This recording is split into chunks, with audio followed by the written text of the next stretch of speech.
Welcome to the How HR Leaders Change the World podcast. I'm your host, Cecilia Crossley, and each week we explore how the work of HR leaders is also creating positive social change, contributing to the UN Sustainable Development Goals, goals which the world's companies are increasingly understanding the urgency of achieving and investing in the action required. If you'd like clear, actionable ideas for how you can use the power of your role to affect change in your company, you're in the right place. Following a corporate upbringing, I founded the social enterprise From Babies with Love. We provide services to HR leaders, and through this work, I realised that HR professionals and social entrepreneurs are working in the same areas, albeit in different ways. So we created this podcast to share knowledge on steps we can take through the work of HR.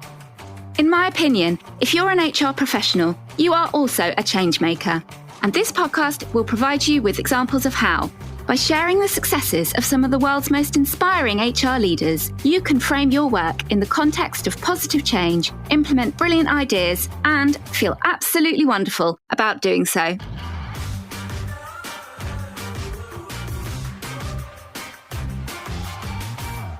A very warm welcome, Joydeep, Bose, CHRO at Olam Group, to How HR Leaders Change the World. It's wonderful to have you here. Thank you, Cecilia. Thank you for having me here. And I'm looking forward to the next 20 minutes. Great, thank you. Now, Joydeep, not all of our listeners will know Olam, so I thought we could just briefly introduce to give the context of your work, because, I read earlier that the impact of Olam is across 5 million farmers. You are a global agricultural company, so the scale of impact that you have is just, it's enormous, isn't it? And I was wondering if you could just briefly introduce the company and your work within it. Sure, certainly. So Olam, we are a food and agri company, and it's a company which produces products for other food companies. So not many would have heard the name of Olam, but if you happen to love chocolates, 7 out of every 10 chocolate bars that are produced would have our cocoa in it. If you love having a morning cup of coffee, we are one of the world's largest coffee traders and producers. You look at edible nuts, and if in edible nuts you happen to like cashew nuts, 1 out of every 5 cashew nuts that is consumed globally would have been produced by us. So the way we look at our own business, we are the brand behind the brands. We are headquartered in Singapore. I'm not so sure if you're aware of it, but this has been our headquarters since the time we started. We are a company which is into our 32nd year now, and our footprint is across more than 65 countries. We have more than 80,000 employees across the world. So I'm happy to get into more details if you so will. No, that was wonderful, Joydeep. A really relatable introduction. I love the statistics you shared about your market share of the products that eventually we all enjoy and the contribution you've had into creating them and just how many that is. And I'm really excited to hear your thoughts on the 5 questions we ask our HR leaders today, because obviously agriculture has such an enormous impact, both environmentally and socially, and therefore enormous opportunity to drive positive change. So with that, may I jump into our first question, which is, as an HR leader whose influence creates social change, what do you feel has been your most impactful action to date? I've been in this organization for 18 years or so. I've been practicing as a human resources professional for more than 27, 28 years now. So obviously I have gone by a lot of experiences, but if I have to look into my experiences and see the one which has had the most impact, it is about the kind of impact we have had on the large group of our employees. And for that, I need to give you a little bit of insight into our employee demographics. So as I said, we have 80,000 employees. These 80,000 employees, more than 70 or around 70,000 of them, they work on our plantations, on our fields, and our factories. And most of them are in what we would call the developing countries. So they are in Africa, they're in Asia, and they're in South America.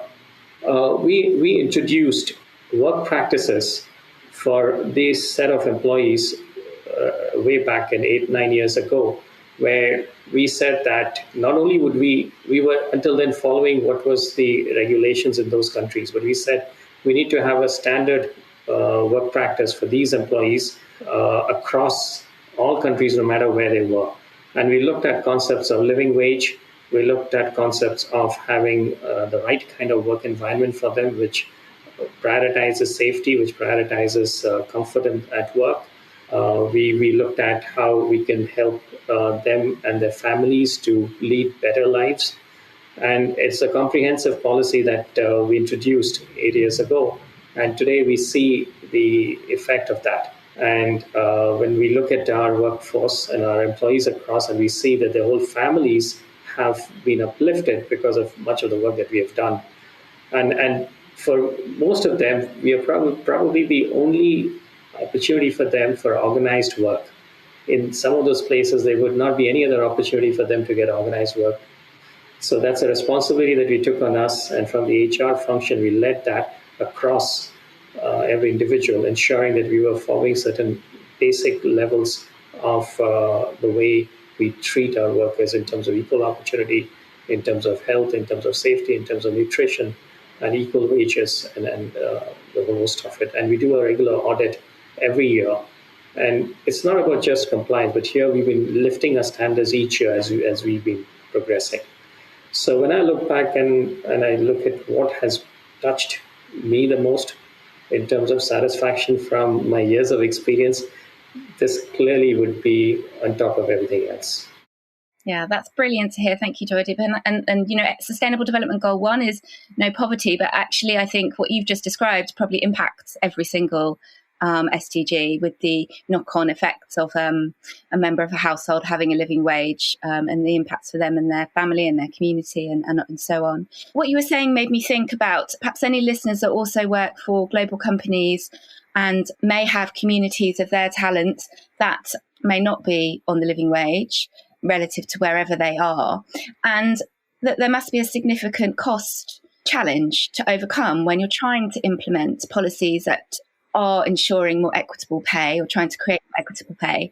So it would be wonderful just to learn from your experience of how you managed the financial implications for the business, and what you feel the result was in terms of improving the financials for the business as a result of having better paid workforce. No, so clearly, so often it's all about the short term, and in the short term, there could be a financial impact of it, and convincing and influencing business leaders to have a clear vision of what we are trying to attempt here and make those investments as we try achieving a vision. And just to put it in more practical terms, clearly early on we had identified that a clear differentiator for a business as ours would be on doing good and ensuring that our customers realize that whatever we are providing to them has been sourced sustainably. So our customers are all the large food brands. You name any of the food brands, more likely than not, they would be a customer of ours. And with consumers being more aware in the form in which their food is being sourced and how sustainable those sources are, we clearly identified the importance of weaving sustainability in everything that we do.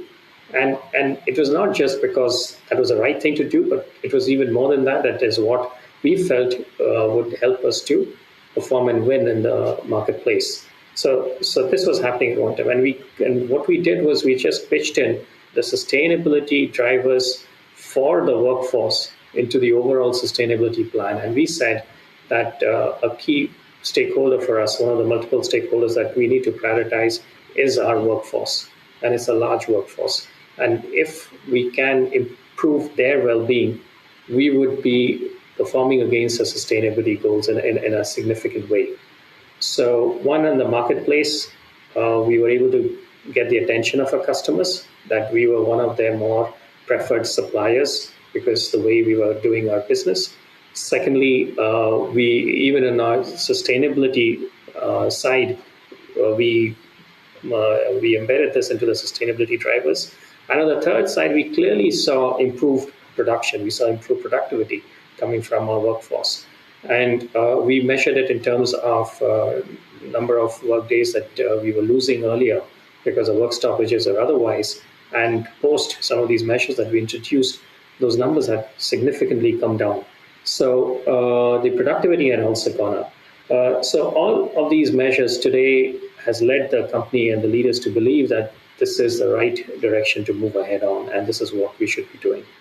Yeah, that's a really helpful statistic to share, or KPI to share, the days lost statistics. It's so tangible, and any company can have their version of that KPI, can't they? And measure change and productivity accordingly.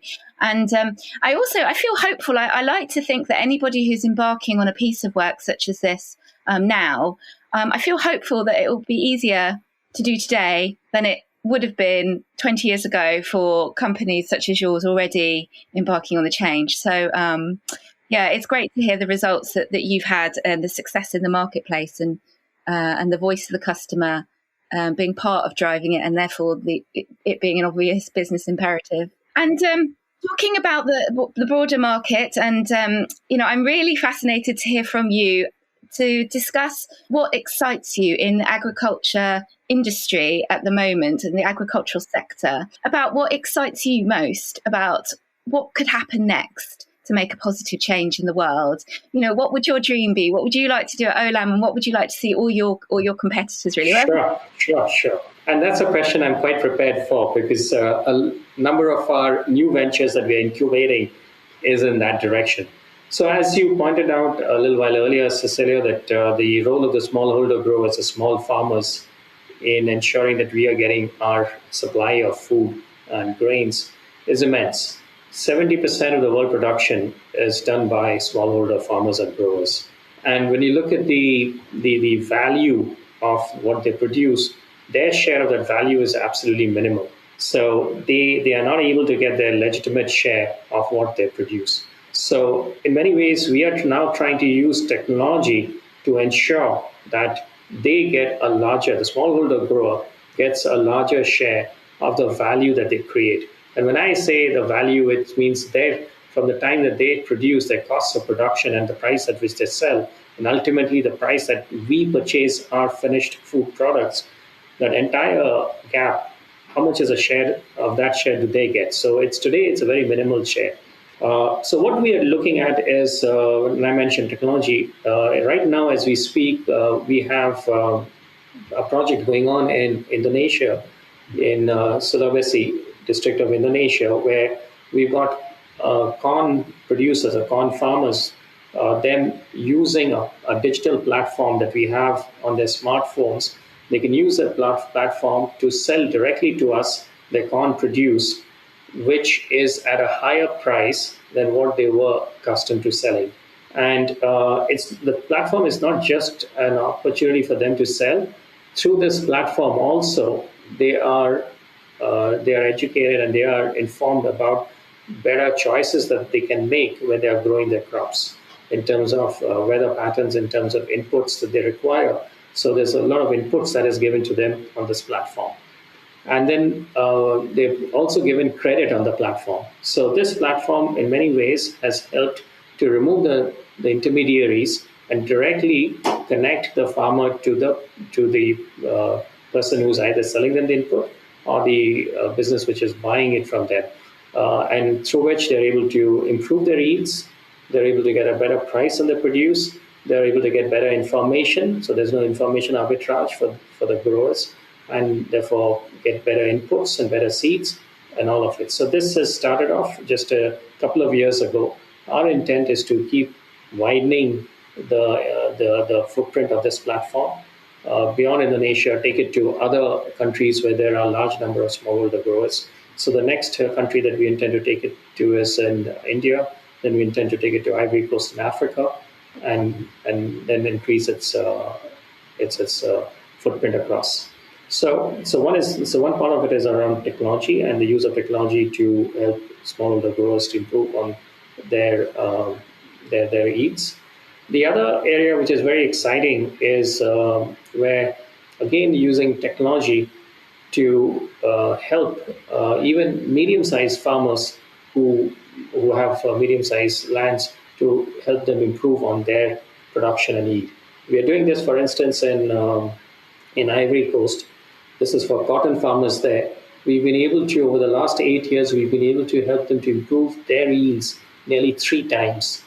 And this is again getting experts on the ground, getting them to doing data analytics for them, and getting them to see how weather patterns can be used to their advantage, and better quality of seeds and inputs. So in 8 years, we've been able to improve yields by 3 times for cotton farmers in Ivory Coast. We are now expanding that to Chad, which is an adjoining country in Africa. And here the government has invited us to work with cotton farmers in Chad to help improve their yields. So these are some of the other ways in which we're working with the smallholder growers to help them to improve the yields and help them to get, as I mentioned, a fair share of the value that they are creating. How HR Leaders Change the World is brought to you by From Babies with Love, and this episode is sponsored by our very own parental leave gift service. We help solve the challenge of connecting with colleagues across parental leave and in returning to work, contributing to talent retention and so too gender balance strategy. From Babies with Love donates 100% of its profits to orphaned and abandoned children. Your beautiful, sustainably sourced From Babies with Love gifts come with the story of how your company is also helping a less fortunate child, creating meaningful engagement. We transform spend that so often already takes place on flowers or products that don't have the Sustainable Development Goals at their heart. We transform that spend to become a consistent, inclusive and strategic part of your working parents programme. Ask us to tell you more at frombabieswithlove.org. Make an impact at a defining moment. Yeah, it's fascinating. In previous roles, I've done a little bit of work in the agricultural sector, really small amount in comparison to you, but it just, I know that the role of smallholder farmers in our food production is critical to maintaining and reviving biodiversity. And in turn, that is critical to preventing further climate change. And so it's so interesting to hear you talk about the role of HR in that. You wouldn't necessarily use HR and biodiversity in the same sentence, right? But there you go, that your work is directly going to, by supporting that element of your workforce, to continue. Absolutely. And of the 80,000 workforce that I spoke about, which are working on our factories and our farms, nearly 40% of them are women, actually. So many of these communities, it's women who go out to work in the organized sector. The men often don't, but the women do. And so the women is the primary bread earner in many of these families. And women take most of the decisions in the family and the key and critical decisions around savings, around expenditure, around education.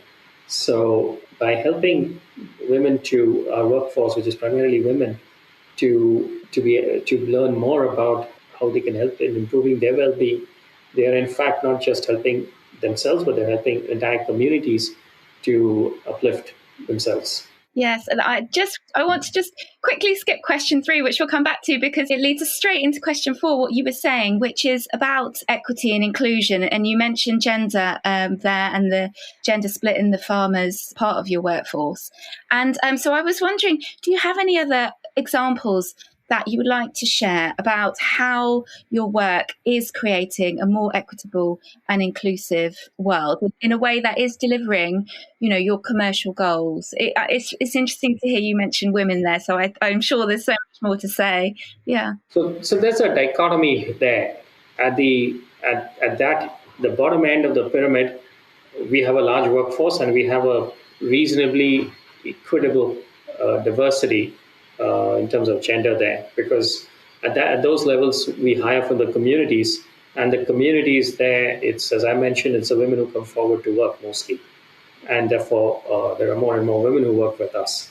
But when you shrink that and you get to the white collar jobs, we don't have such an equitable distribution of gender there. And we've been trying, we are aware of the problem, and we've been trying to address it at the white collar levels. And there are a few reasons for that. And one of the reasons is the ag sector, at the white collar levels in the ag sector, we don't really, the labor markets don't have an equitable distribution in terms of gender. You don't have the same number of women working in the ag sector. But clearly, when you go into Vietnam, you go into Indonesia, you go into any of our other countries in South America or even in India, at our in our factories, many of our factories, farms, you have large number of women from the community who come in and work for us. So as I mentioned, we do a clear analysis of wages that are paid, salaries that are paid, and we ensure that for the same work, there's equal pay that's been given out. So that also makes it attractive for women in the communities to come and work with us. So some of the ways in which we are able to have a larger share of women to work with us in our many of our operations is by paying wages which are fair, which are equivalent to wages that are paid to men for similar kind of work that is done, which clearly then places our jobs higher than most of the other jobs which are available in those communities and in those areas. The second is we provide training to people continuously so that they can help improve their skills and pursue a long-term employment with us. We provide job security. We have most of our workers are on our rolls, so we try not to have as much as possible seasonal workforce. We do have seasonal, but the whole idea is to have less and less seasonal as possible, even though agriculture is primarily seasonal. But we try to ensure that there's more permanent workforce so they have permanence in their earnings. So these are some of the ways in which we have tried to bring an equality across our workforce at the bottom end of the pyramid. But at the top end of the pyramid, where as I mentioned, we have mostly white-collar skills and white-collar jobs, we are facing a problem there. There, the percentages dip quite a bit. We have only 13% or 14% women working at those levels. So we're trying to increase there. We're trying to hire women at entry level directly from schools so that they can get trained. We have graduate programs in all the countries that we operate in, and we ensure that at least 50% of the graduate trainees that we are hiring are women. And we're trying to close the gap as we speak. And over the next 5 years, we should be able to close the gap. Are you hopeful that the medium-term impact of that approach at graduate level recruitment will be successful in making a big dent in the challenge? Yeah. So it is a challenge, and the challenge gets compounded because most of our operations are in very, very rural areas. You take Nigeria. Nigeria is one of our most intense countries where we have very complex operations going on there. And in Nigeria, our operations would be in very remote corners of Nigeria. So trying to have women employees and managers working in such remote areas where there are issues of safety, issues of infrastructure, travel, this is not easy. But we are trying to provide the environment that would help to retain women employees in some of these operations. It's an arduous task. It's not going to be easy, but we are increasingly finding success and trying to balance the inequity in gender that we have today. Yeah, Joydeep, I've been lucky enough to experience working in many different countries around the world. I'm a woman, obviously, and I have just a small insight into just what you briefly described there about some of the broader societal, economic, cultural contexts that you are driving gender equality within, and I can appreciate that it's not simple. So, I really admire the steps, the battle, I suppose, that you've embarked on, and really, acknowledge that it's not just a quick fix. I also really love that you're taking us around the world in our conversation. I feel like I'm on some incredible journey, which is fabulous. I can take you around the world in more ways because I still have another 60 odd countries to take you through. I just mentioned Nigeria and Vietnam. so far. Yeah, let's go to South America next, please. You mentioned South America, but you can drop me on a beach somewhere. So a question I skipped over just because of the flow of our conversation, but we love to ask a question about something you're personally passionate about, a particular social or environmental injustice that you feel passionately about personally, and that you feel that your role in HR is giving you the chance to contribute to change in that area. Is there something you're interested in that you would like to share? Yeah, I'd like to step back. Around the time when we started working on improving the well-being of our workforce, which was 8-9 years ago, we started exploring the links of purpose with employee engagement. A key objective of HR across all companies is to get employees engaged with their work, with their organizations, and increasingly not just have them engaged, but have them inspired by what they're doing.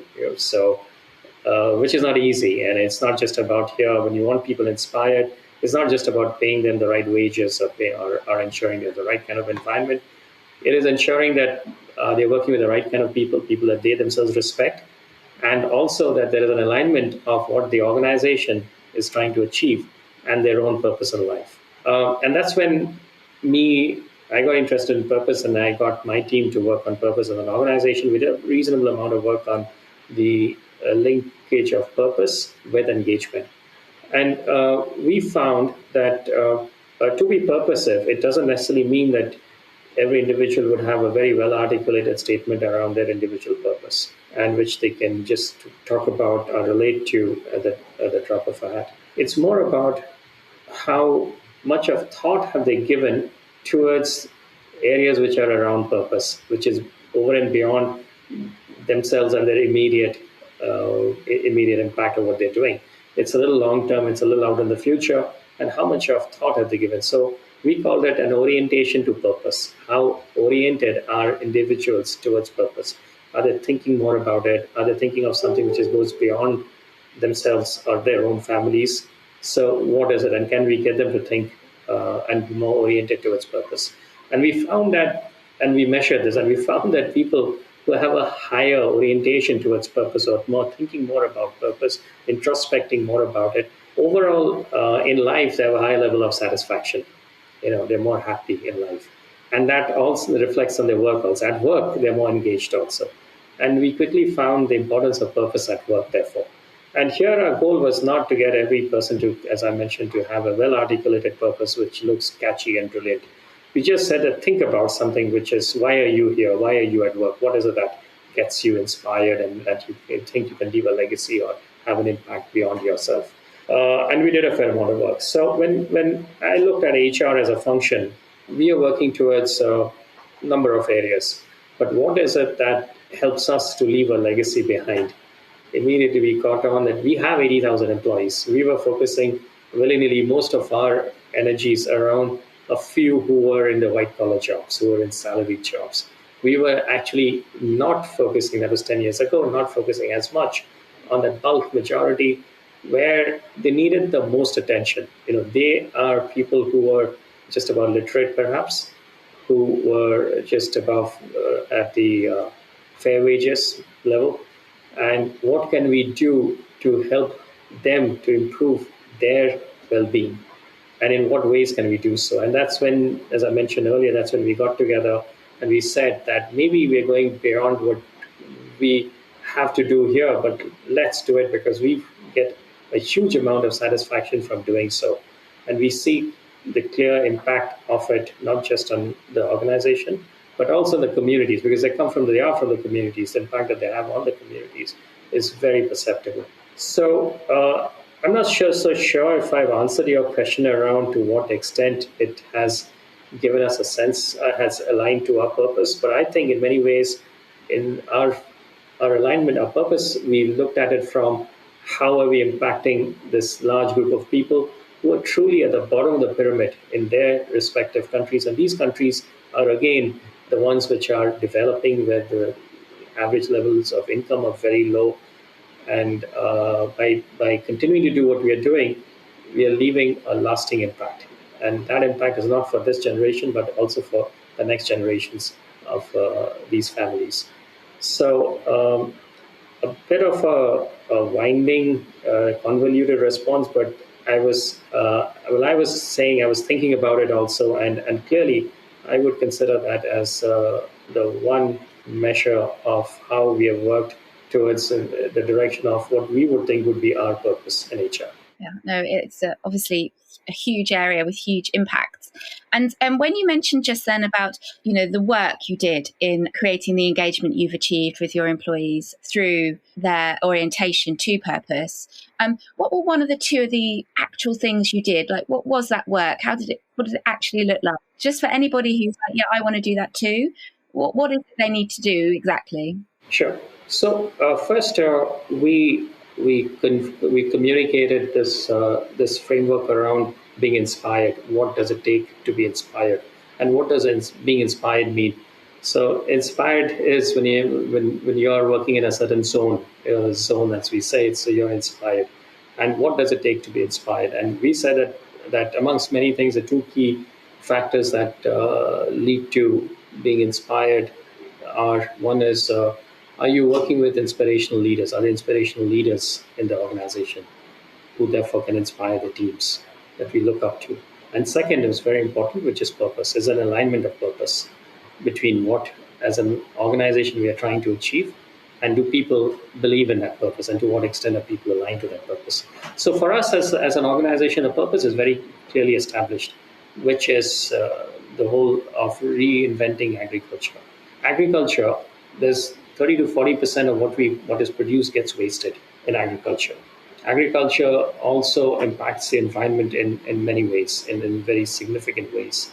So we have taken it on ourselves to make a perceptible difference in the way agriculture gets performed, at least the parts of agriculture that we touch. So we wanted that to be made alive across each and every individual in the organization, that in a very direct way we in our individual roles can impact what we are trying to do at a company level on the sustainability side, which is reimagining global agriculture, for which we did a few things. One is we had a frontline workforce, and we called it a reimagineers. We invited people to come up with ideas from the front line in how they can contribute towards a broad purpose that we had outlined for the organization, which is reimagining agriculture to save the environment and communities, etc. So how can they, what ideas do they have that at their levels they can implement and impact it in a positive way? And we went around the organization. We had workshops where we explained the purpose, and we had them come up with ideas, and we filtered those ideas, and some of those ideas have been supported and taken to fruition, so that they are now clear-cut ongoing projects that are going on. So we had the reimagineers going on. Then what we also did is, so that people start thinking about purpose, we had workshops where we invited people to come in and they start introspecting on what could be a potential purpose statement for themselves. And here again, just to get them used to the idea of taking time off. These days, it's very difficult to introspect because you're constantly barraged with stimulus from all sides. So to take time off, answer some questions, and try to arrive at, is there a true reason for them being where they are, in their lives, in their personal lives, in their organizational lives, and what is the impact that they can have in their different roles, which will have a lasting impact and then a legacy. So we started having these small group sessions, and where they spoke about it and started thinking about it and purpose, and they already knew about the broader concept of having a purpose led to better satisfaction in personal lives, and also better satisfaction at work. So that was a backdrop, and we had quite a few who took this up. We started measuring in the organization what is a sense of purpose, orientation towards purpose, and we have surveys which happen regularly in the organization. We started measuring them and getting a sense of where are people on this area. Are they engaged? Are they inspired? And to what extent do they see their work being aligned towards their purpose and the organization's purpose, and trying to see if there's a connect and a disconnect. So through these multiple ways, we've tried creating an environment where there's a clear, palpable sense of purpose in the organization, and people see themselves working towards delivering that purpose. Brilliant. Thank you so much. That's a really breaking it down into some of the tangible steps to how you began that program of work. And Joydeep, we've come to the final question now, where we also like to think, just to get really practical, for our listeners to have something that they might be able to implement in their own team and their own company, pretty soon, to get straight on the case. So the final question is to ask if you would share one specific action that you would like to see all HR leaders and all HR professionals everywhere take to make a positive change for the world. What would your one action be that you would put on everyone's to-do list? It's difficult to crystallize it into one action, but for all it's worth, let me attempt to respond to that question. I think in our education, all of us have been trained to be HR professionals in some form or the other. Maybe it's a formal training, or it's informally we've been trained because of the experience we've been through. HR today, if you ask the average HR practitioner, he or she will tell you that there are multiple things that take their priority. Taking time off and reflecting and introspecting is exceptionally critical for HR. We are so caught up in the here and now of things that we often fail to spend time on what is important and what is more medium to long term. I would think that every HR professional should ensure that at least 25%, it depends, I would begin with 25% and it should be higher than that, is spent on what I call me time or focus time. When they should not have an agenda, they should just use it for introspecting, thinking about where they are they having an impact which is meaningful? Are they delivering on a certain goal, medium to long-term goal? Is it aligned to what they believe in? But personally, what we believe in, what am I doing, which is slightly long-term in my capacity? Is that aligned to what I believe should be done? And then taking corrective action. So that me time, that introspection and reflection, today's world is becoming scarcer and scarcer. While we spent a year and a half away from work, I'm not sure if you got enough time to reflect and introspect, because if I can take my own example, I was jumping from one Zoom to another call without any break in between. So taking that time, introspecting, and that makes us better human beings, of course, and also better HR professionals. I see our role is helping everyone maximize on their potential. That's a role as HR professionals. Every individual, to help them to maximize on their potential. And that we can only do when we can go beyond our everyday priorities and everyday fires that are burning. So I don't think I've come back to you with a very specific answer, but I think if we can take that time out, I'm sure we can do a lot more than what we are doing today. No, it's a great answer, and it's so important, and but not to underestimate, as you say, how challenging something that it sounds so simple, but of course it's not. And the more I learn about the HR profession, the more I realize what an incredibly busy role any role in HR is.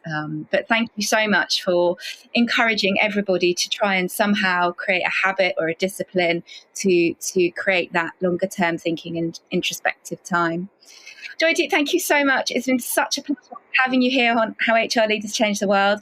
I must just say that From Babies with Love has a chocolate collection, lovely treats for parents too, and to give to colleagues as well. And our chocolates are certified fair trade, they are certified organic. But I think separately, having listened to you on our conversation today, I now want to quiz you on what we need to be doing next as a small buyer, small in comparison to the majority of your customers, for sure. But, what we can have in continuing the journey for reinventing agriculture, which I am all for. So thank you again, Joydeep. It's been great to have you here. Take care. Thank you, Cecilia. Thank you for inviting me. Thanks a lot. I hope you enjoyed this episode of How HR Leaders Change the World. Thank you for tuning in. If you have a moment to leave a review, a 5-star one please, that would be a huge help to achieving our goal to reach more of your peers, so we can all contribute to further and faster positive change. For your copy of the show notes, head to frombabieswithlove.org, where you can also join the How HR Leaders Change the World mailing list, and make sure you don't miss out on future episodes and bonus materials. And for harnessing the power of your role to create positive social change, I'm sending you a jumping up in the air virtual high five. See you next time on How HR Leaders Change the World.